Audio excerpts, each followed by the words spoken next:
అలా ఒక్క నిమిషం అట్టే అమ్మనా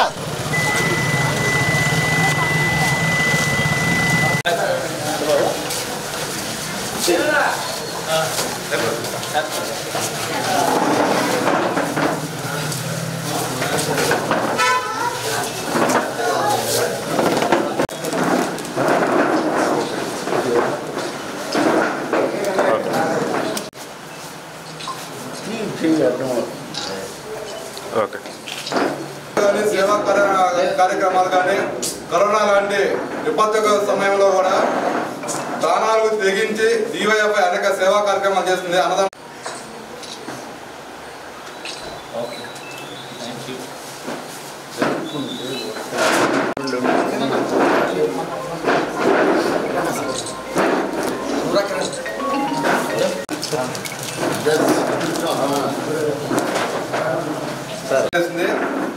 వాటన్నిటికి కూడా DYFI అనేక సందర్భాల్లో దేనికి కూడా భయపడ చేసినందుకు మీ అందరికి కూడా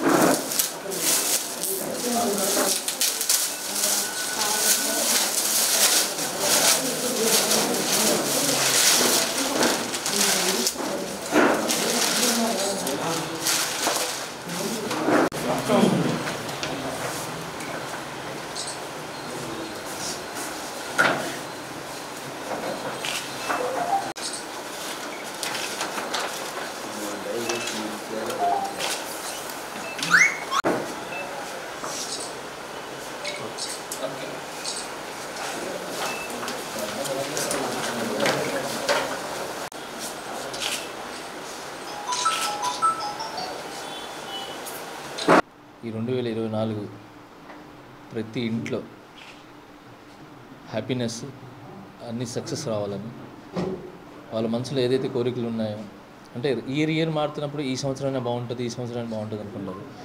సో వాళ్ళు ఏ మనసులో అనుకుని బాగుండాలని కోరుకున్నారో సో వాళ్ళందరికీ వాళ్ళు ఏదైతే ఆశలు ఉన్నాయో అవన్నీ తీరాలని ప్రతి ఇంట్లో వెలుగులు రావాలని 2024తో ఆశిస్తున్నాను, ప్రేయర్ చేస్తున్నాను. Thank you so much.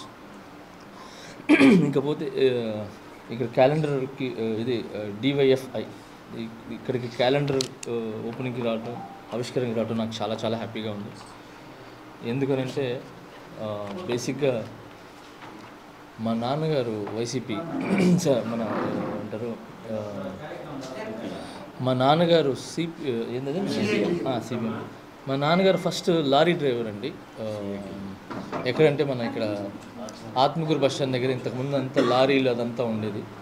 So ఆ లారీల దగ్గర నేను పక్కనే ఒక పనికి పోనందు వలన ఒక కిల్లీ షాప్ పెట్టి మా నాన్న పక్కనే పెట్టుకునేవాడు. నేను కిల్లీ షాప్ అంటే పాను కట్టేవాడిని, అంటే కిల్లీ కట్టి చేసేవాడిని. సో అక్కడి నుంచి మా నాన్నగారు ఆ యూనియన్లో సెక్రటరీగా ఉండేవాళ్ళు. ఆ సెక్రటరీగా 3 times ఏమో కంటిన్యూగా ఆయన చేశారు. So I'm very happy.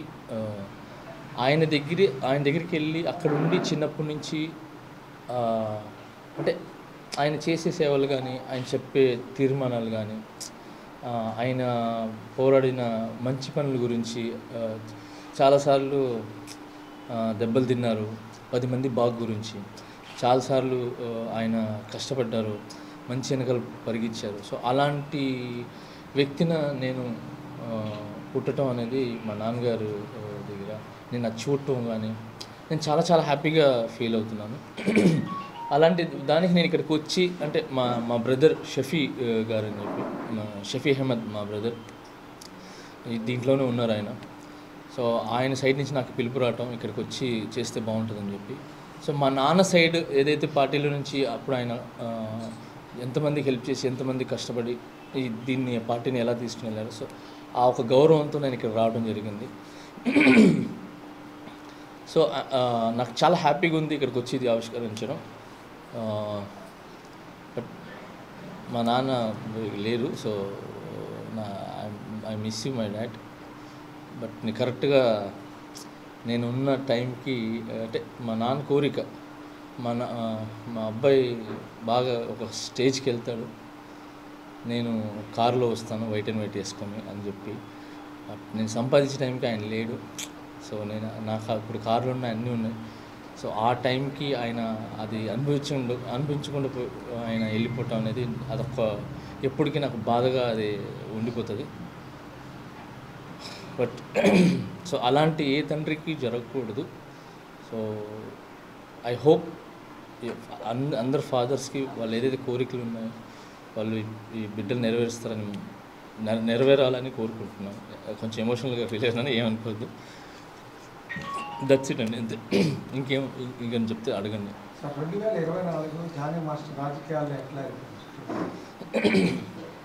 Sir definitely రాజకీయాలకు వస్తున్నాను సార్. అది ఎప్పుడు ఏంటనేది ఎలా అనేది చెప్తాను సార్, కొంచెం టైం ఉంటుంది. ఏ పార్టీ? అది చెప్తాను సార్, ఒక 7th లోపల తెలుస్తుంది సార్. ఇంకా మొన్న అంగన్వాడీ దాంట్లో మీరు ఒక మాట అన్నారు సార్, జగన్కి పవన్ కళ్యాణ్ అదే పవన్ కళ్యాణ్ అవునవును సార్. దానికి దేనికి సంగతి సార్ దాని మెయిన్ రీజన్ అక్కడే చెప్పాను సార్. ముందుది వెనకాలది ఎగిరిపోయింది, సో ఓన్లీ అదొకటే నిలబడింది. అంటే ఆ వివరణ ఎందుకు ఇచ్చాననేది ముందుది స్టార్టింగ్ వెళ్ళిపోయింది, ఎండింగ్ వెళ్ళిపోయి ఓన్లీ అదొక్కటే నిలబడి దాన్ని హైలైట్ చేశారు. But okay, no problem. సరే, అది ఎందుకు చెప్పానంటే సార్, జగన్ గారు మాటిస్తే తప్పరని చెప్పి నాకు ఎప్పటి నుంచో వింటున్నాను నేను. అది చాలా మాటిస్తే అది ఖచ్చితంగా చేస్తారు, వాళ్ళు నమ్ముకుని ఎవరైనా ఉంటే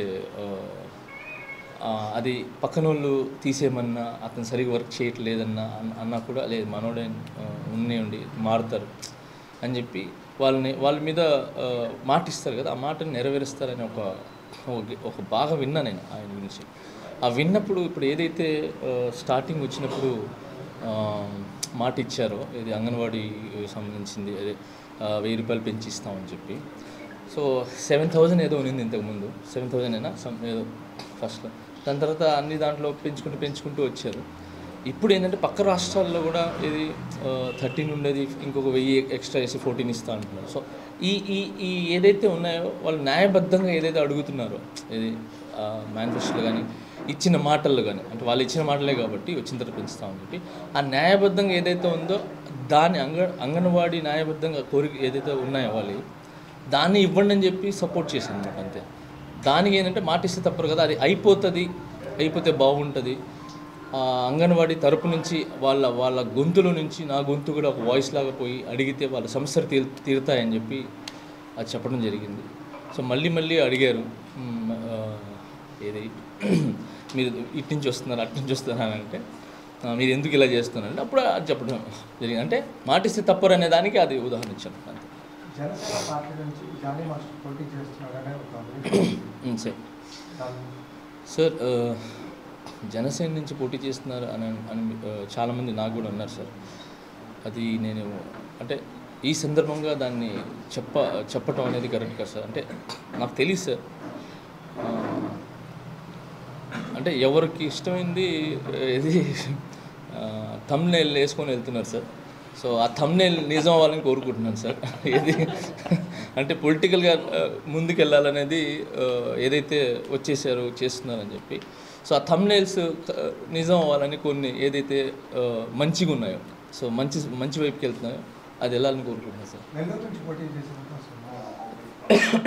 సార్ ఇక్కడి నుంచి వస్తే సార్ ఇది అలాంటివి జరిగితే సార్, పోటీ అనేది ఏదైనా కంటెస్టెంట్ చేస్తున్నానంటే ఖచ్చితంగా నేను మన ఇది పుట్టినగడ్డ నుంచే చేస్తాను తప్ప సార్ బయట నుంచి చేయండి సార్. సో ఇక పుట్టినగడ్డ ఇదంతా తిరిగింది కదా సార్, కోవూరు, ఇందుగురుపేట, నేను పెరిగిన ఇందుగురుపేటలోనే ఒక 8 years, ఈ రంగాయలపేట ఇదంతా నేను తిరిగిందే సార్. సో ఇది టోటల్ ఇది ఏదైతే అన్నీ తిరిగినాయి సార్. నెక్స్ట్ మీడియాకి అందరికి ఎందుకంటే సార్ చాలామంది మీడియా మీద చెప్తుంటారు, వాళ్ళు అలా రాసేసారు, ఇలా వేసేసారు, వాళ్ళ లబ్ధి గురించి అలా ఇలా అని చెప్పి. సార్ అందరూ ఉండరు సార్, ఏదో ఒక ఇద్దరు తప్ప మిగతా ఎవరైతే మీడియా మిత్రులు ఉన్నారో, సో మీడియా ఉందో దానికైతే నేను ఎప్పుడు హ్యాట్స్ ఆఫ్ చెప్తానండి. ఎందుకంటే మంచి అనేది చెప్తారు, మంచి ఎక్కడో చేస్తారు, చెడు ఇక్కడ వేస్తారని చెప్పి. అది అందరు చేయరు, కొంతమందే జరుగుతారు, కొంతమంది చేతిలోనే ఉంటుంది. సో మీడియా మిత్రుల్ని చాలామంది ట్రోల్ చేయటం చేస్తారు. అది చెయ్యొద్దు. ఎందుకనంటే వాళ్ళు చూపించకపోతే, వాళ్ళు నిజాలు చూపించకపోతే మీ దగ్గర రావు. సో వాళ్ళు కరోనా టైంలో ఎలా తిరిగారు, మిగతా టైంలో ఎలా తిరిగారు, సో ఎక్కడ ప్రాబ్లం ఉంటే అక్కడ పోయి నిలబడుకుంటారు. సో చాలా వాళ్ళు ఇది ధైర్యంగా ముందుకెళ్తారు. ఏమైనా జరగచ్చు. బట్ అవన్నీ వదిలేసి జనాల దాకా చేరాలని చెప్పి ఒక మ్యాటర్ ఏదైతే సబ్జెక్ట్ ఉందో జనాల దాకా చేరాలని చెప్పి వాళ్ళు ప్రయత్నిస్తారు. సో ఆ ప్రయత్నాన్ని తప్పుగా అర్థం చేసుకోవద్దు. సో చాలామంది నేను విన్నాను, ఈ మధ్యన వీడియోస్ చూశాను చేయటం. So it's not correct. So media నిజంగా మీడియాని హ్యాట్స్ ఆఫ్ చెప్తాను. ఏదో ఇప్పుడు నేను వస్తున్నాను మీడియాని పొగిడితే అలా కాదు. నాకు పోర్టల్ రావండి, ఉన్న వాస్తవాలు చెప్తాను. ఇక్కడ ఏది ఉంటే అక్కడే వస్తుంది, అంతే. ఏదో చేస్తున్నాను సార్. తమిళ్లో వచ్చి రజనీకాంత్ గారిది, విజయ్ గారిది, ధనుష్ సార్, సో ఇలా చాలా చేస్తున్నాను సార్. అలాగే తెలుగులో చరణ్ సార్ది ఒకటి చేశాను, RC-15 చేసేసాను. ఇంకా డిజిటల్ కొంచెం చేశాను. తర్వాత ఏదో ఉన్నాయి సార్ అంటే వస్తున్నాయి. అలాగే కన్నడలో వీళ్ళంతా చాలామంది ఉన్నారు సార్. తెలుగు సార్ చాలా వస్తున్నాయి, అన్నీ వదులుకొని వచ్చేస్తున్నాను సార్. ఏం చేయాల్సి మంచి జరగాలంటే వస్తున్నాను సార్. చూడదు ఏంటంటే ఇంకా సార్ ఎనీ క్వశ్చన్స్?